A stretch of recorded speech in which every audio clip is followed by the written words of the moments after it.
La 8e édition du Vendée Globe sera-t-elle celle de tous les records?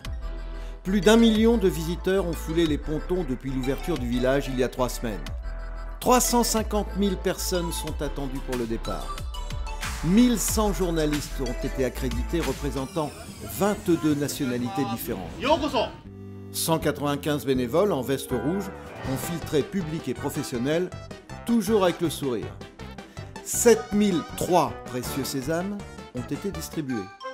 Côté sportif, le 8e Vendée Globe, c'est une boucle de 45 000 km en flirtant avec les glaces du pôle Sud.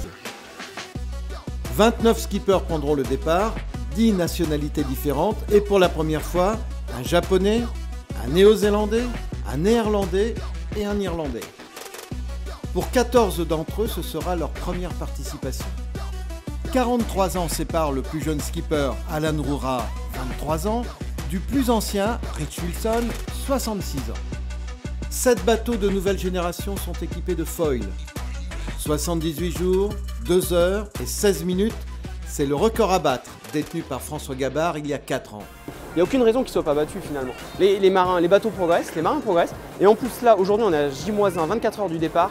On sait que la météo elle est presque exceptionnelle pour dégolfer vite, partir très vite et rejoindre l'équateur, le poteau noir.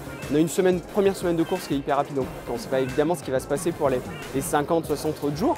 Mais là pour les 10 premiers jours c'est juste exceptionnel, donc il y a de grandes chances que ce temps soit amélioré et j'en suis ravi. Au final, un seul et unique vainqueur, mais qui? Rendez-vous demain, 13h02, pour le départ de la plus grande régate autour du monde.